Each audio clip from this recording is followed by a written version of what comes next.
حضور صلی اللہ علیہ وسلم کے پاس ایک مہمان آ گئے رات کے وقت میں۔ جب وہ آئے تو حضور نے پوچھا کھانا کھانا ہے؟ تم نے کہا کھانا ہے۔ جھوٹ اور بھوک کو جمع کرنا منع ہے؟ کہا جی کھانا ہے۔ تو حضور صلی اللہ علیہ وسلم نے فرمایا ازواج مطہرات کے گھروں میں پتہ کرو کچھ ہے۔ حضرت ام سلمہ کے گھر میں پتہ کیا تو کہا یا رسول اللہ 4 دن سے روٹی نہیں پکی۔ حضرت زینب سے پوچھا تو کہا حضور کئی دن سے چولہا ہی نہیں جلایا۔ حضرت عائشہ صدیقہ، حضرت میمونہ، حضرت سودا، تمام گھروں سے بظاہر یہ دو جہاں کے شاہ ہیں، پر پاس کچھ رکھتے نہیں، دو جہاں کی نعمتیں ہیں ان کے خالی ہاتھ میں، ہر چیز ہے پر فقر اختیاری ہے، کوئی شے نہ ملی۔ نبی پاک صلی اللہ علیہ وسلم نے مسجد میں اعلان کیا، فرمایا کون ہے جو میرے مہمان کو روٹی کھلائے؟ ان لفظوں کا حسن کوئی حسن والا ہی سمجھ سکتا ہے۔ فرمایا کون ہے جو میرے مہمان کو کھانا کھلائے؟ تو ایک صحابی لے گئے اور اٹھے، وہ صحابی جو صحابہ میں غریب تھے، ایک انصاری جو غریب آدمی تھے، اگرچہ میرے محبوب کے غلاموں میں جو بڑے امیر تھے وہ بھی خرچ کرنے میں بڑے آگے تھے، حضرت عثمان غنی رضی اللہ تعالیٰ، حضرت عبد الرحمن ابن عوف، حضرت ابو بکر صدیق رضی اللہ، لیکن یہ غریب آدمی کا حضور میں لے جاؤں گا، میں لے کے جاؤں گا، یہ بخاری مسلم ہے۔ حضور نے فرمایا لے جاؤ۔ وہ اب صحابی گھر لے گئے اور بیوی سے مشورہ کیا، بات پہ غور کرنا، ہر چیز کی بھوک دیکھی جا سکتی ہے، بچوں کی نہیں دیکھی جا سکتی۔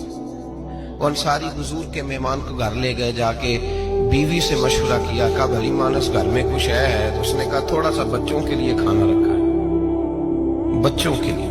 بچے تو بزدل کر دیتے ہیں، بچے تو آدمی کو بزدل کر دیتے ہیں، بچے تو مار دیتے ہیں، کلیجہ پھٹ جاتا ہے بچہ بھوکا ہو، نیند نہیں آتی۔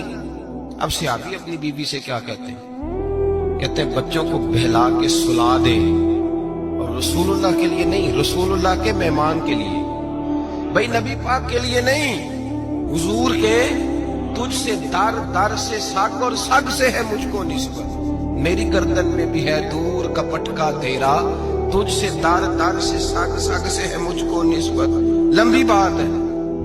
بچوں کو سلا دو۔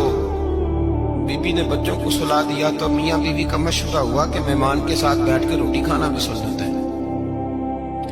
تو اب مہمان کے ساتھ بیٹھ کے کھانا بھی ہے تو کھانا ہے ایک دو آدمی کا۔ اب خاوند اپنی بیوی کو تیار کرتا ہے کہ میں بھی کھانے میں بیٹھ جاؤں گا، تو بھی بیٹھ جانا، اور جب مہمان کھانے میں ہاتھ ڈال لے تو اٹھنا، کہنا وہ ہو دیا تو صحیح کیا ہی نہیں، ابھی بجھ جائے گا، اور جا کے دیا بجھا دینا۔ ہم ہاتھ ہلاتے رہیں گے، مہمان روٹی کھاتا رہے گا۔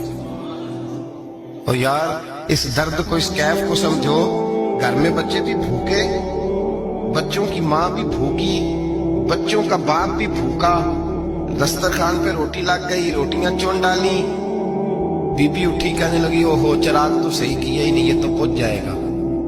حوصلے مند بی بی جس نے بچے بھوکے سلا دیے، وہ بھوکے سوئے ہوئے بچوں کی بھوکی اماں اٹھی اور اپنے خامند کی تابے داری میں اٹھی، میں گڈی تے ہتھ ڈور سجن دے، وہ جنج رکھے اونج رہنا ہے، اٹھی اور اس نے نہ دیا ٹھیک کرنے کے بہانے بجھا دیا۔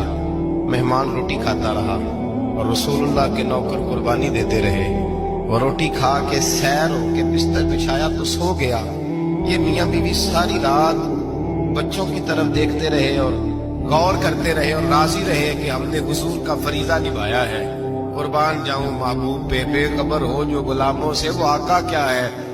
وہ صحابہ وہ اگر قربانیاں دیتے تھے تو جو اعزاز ملتا تھا وہ بھی بڑا شان والا ہے۔ صحابی کہتے ہیں میں فجر کی نماز پڑھنے مسجد آیا، پہلا قدم رکھا تو میرے کریم بولے، حضور نے فرمایا رات جو تو نے اور تیری بیوی نے عمل کیا ہے خدا کو بھی بڑا پسند آیا ہے، محمد مصطفیٰ کو بھی بڑا پسند آیا۔